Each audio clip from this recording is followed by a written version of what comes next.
Hello friends, நீங்கள் பார்க்குறது TalksByAshok channel. நம்ம வாழ்க்கையில் நம்ம நிறைய விஷயத்த தப்பாக தான் பண்ணுவோம். மற்றவங்க பண்ணுறதை பார்த்து காப்பி அடித்து அது கரெக்டாக தப்புன்னு தெரியாமல் நம்மளே கரெக்டுன்னு அசியூம் பண்ணி நம்ம நிறைய விஷயத்த தப்பாக தான் பண்ணுவோம்.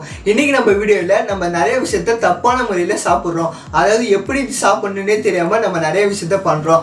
அது மாதிரி இருக்கிற 10 சாப்பாடை பற்றி தான் இன்றைக்கி நம்ம வீடியோவில் பார்க்க போகிறோம். அது மட்டும் இல்லாமல் அதை எப்படி சாப்பிட்லான்னு பற்றி நம்ம பார்க்க போகிறோம். சரி, நம்ம வீடியோக்குள்ளே போனோமா? வாங்க வாங்கிட்டு போவோம். நம்ம பார்க்க போகிற ஒன்றாவது விஷயம் சிக்கன் விங்ஸ். அதாவது கோழியோட ரெக்கை. கோழியோட ரெக்கை நல்லா டேஸ்ட்டாக இருக்கும். ஆனால் நம்மளால கோழியோட ரெக்கையில் இருக்கிற எல்லா கறியும் சாப்பிட முடியாது. அளவு தான் சாப்பிட முடியும். ஏன்னா கறிலாம் எலும்புக்கு நடுவில் மாட்டின்னு இருக்கும். உங்கள் கோழி ரெக்கையிலிருந்து அதிகமான கறி கிடைக்கணும்னு நீங்கள் விரும்புறீங்கன்னா ரெக்கையோட பரந்த பகுதியில் இருக்கிற குருத்தெலும்புகளை இழுத்து மெதுவாக முறுக்கி சின்ன எலும்பை ரிமூவ் பண்ணணும். அதுக்கப்புறம் பெரிய எலும்பை ரிமூவ் பண்ணணும். இதை மாதிரி நீங்கள் ரிமூவ் பண்ணி சாப்பிட்டீங்கன்னா ரெக்கையில் இருக்கிற எல்லா கறியும் உங்களால் டேஸ்ட் பண்ணி சாப்பிட முடியும். நம்ம பார்க்க போகிற ரெண்டாவது விஷயம் கப் கேக். நம்ம பொதுவாக கப் கேக் சாப்பிடும்போது அந்த கப் கேக்கோட கிரீம் நம்ம வாயிலையும் மூக்குலையும் ஒட்டின்னு இருக்கும். ஆனா நம்ம இப்படி சாப்பிடக்கூடாது. அதை பாதியா வெட்டணும். அதோட கீழ்ப்பகுதியை மேல் பகுதியோட இருக்கிற கிரீமோட ஒட்டி சாப்பிடணும். இதை மாதிரி நம்ம சாப்பிட்டா நம்மளுக்கு எந்த பிரச்சனையும் இருக்காது. நம்ம பார்க்க போற மூணாவது விஷயம் வாழைப்பழம். பெரும்பாலான மக்கள் வாழைப்பழத்தோட தோலை அதோட தண்டோட முடியில இருந்து தான் உரிக்க தொடங்குவாங்க.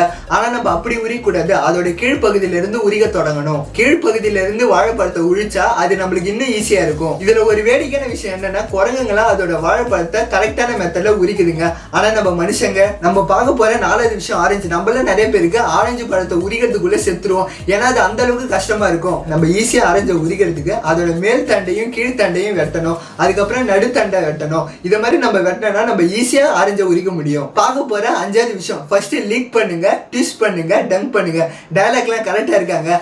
ஆமாங்க, நம்ம டெய்லி சாப்பிட்ற ஃபேவரட் ஸ்நாக்ஸ்லையும் நம்ம தப்பா தான் சாப்பிட்றோம். ஆக்சுவலா நம்ம டங்க் பண்ணும்போது நம்ம விரலையும் பால்ல சேர்த்து டங்க் பண்ணுவோம். ஆனா நம்ம அப்படி டங்க் பண்ணக்கூடாது. ஃபோர்க் ஸ்பூனை யூஸ் பண்ணி நம்ம டங்க் பண்ணணும். நம்ம பார்க்க போற ஆறாவது விஷயம் முட்டை. முட்டையில நம்ம நிறைய வெரைட்டி சாப்பிடுவோம். Full boil, half boil, omelette, கலக்கி, இது மாதிரி எக்கச்சக்கமான வெரைட்டி நம்ம சாப்பிடுவோம். ஆனா நம்ம அவுச்ச முட்டை சாப்பிட்றதுக்கு கொஞ்சம் கடுப்பா தான் இருக்கும். ஏன்னா அவுச்ச முட்டையோட தோலை உரிக்கிறதுக்குள்ள நம்ம மண்டை காஞ்சி போயிடும். அதுக்கு ஒரு டீஸ்பூன் பேக்கிங் சோடா நம்ம யூஸ் பண்ணனா நம்மளால அவுச்ச முட்டையை ஈஸியா சாப்பிட முடியும். நம்ம பார்க்க போற ஏழாவது விஷயம் பர்கர். நம்ம எல்லாரும் KFC, மெக்டொனால்ட்ஸ்னு போயிட்டு பீஸா பர்கர்னு சாப்பிடுவோம். அப்படி நம்ம அங்க போய் பர்கர் சாப்பிடும்போது நம்ம பர்கரை நேரா வச்சு சாப்பிடுவோம். ஆனா நம்ம அப்படி சாப்பிடக்கூடாது. பர்கரை தலைகீழா வச்சு சாப்பிடணும். வழக்கமா மேல இருக்கிற பன் கீழே இருக்கிற பண்ணை விட ரொம்ப தடிமனா இருக்கும். அது மட்டும் இல்லாம மேல இருக்கிற பன்ல பர்கர் ஜூஸ் ரொம்ப அதிகமா இருக்கும். அதனால நம்மளால ஈஸியா பர்கரை சாப்பிட முடியாது.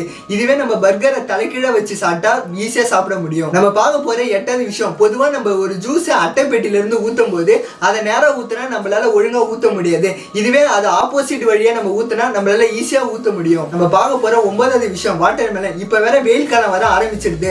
அதனால எல்லாரும் வீட்லயும் கண்டிப்பா தர்பூசணி பழம் வாங்குவோம். அப்படி நம்ம வாங்கும்போது நிறைய பேர் தர்பூசணியை முக்கோண வடிவமா வெட்டுவோம். அதாவது ட்ரையாங்கிள் ஷேப்ல வெட்டுவோம். நம்ம அப்படி வெட்டாம ஒரு பெரிய பெரிய பீஸா வெட்டினா நம்மளுக்கு இன்னும் சாப்பிட ஈஸியா இருக்கும். அது மட்டும் இல்லாம நம்ம ஐஸ்கிரீம் ஸ்கூப்பை யூஸ் பண்ணி கூட நம்ம ஈஸியா தர்பூசணி பழத்தை சாப்பிடலாம். நம்ம பார்க்க போற 10வது விஷயம் ஐஸ்கிரீம். ஐஸ்கிரீமை நம்ம ஸ்கூப் பண்ணி எடுக்கிறதுக்குள்ள நம்ம கையே செத்து போயிடும். ஏன்னா ஐஸ்கிரீம் அந்த அளவுக்கு ஸ்ட்ராங்கா இருக்கும். இதே நம்ம ஃப்ரீசர் பேக் யூஸ் பண்ணோம்னா நம்மளால ஈஸியா ஐஸ்கிரீமை ஸ்கூப் பண்ணி சாப்பிட முடியும். இந்த வீடியோ பிடிச்சிருந்தா லைக் பண்ணுங்க. இந்த வீடியோ உங்க ஃப்ரெண்ட்ஸுக்கு ஷேர் பண்ணி நினைச்சுக்கிறேன். கீழே ஷேர்னு ஆப்ஷன் இருக்கும். அது மூலமா ஃபேஸ்புக்லயே வாட்ஸ்அப்லயே ஷேர் பண்ணுங்க. நான் பேசுற மொக்க வீடியோ உங்களுக்கு ரொம்ப பிடிச்சிருந்தா கண்டிப்பா சப்ஸ்கிரைப் பண்ணுங்க. மீண்டும் ஒரு வித்தியாசமான வீடியோல நான் சந்திக்கிறேன். Bye friends.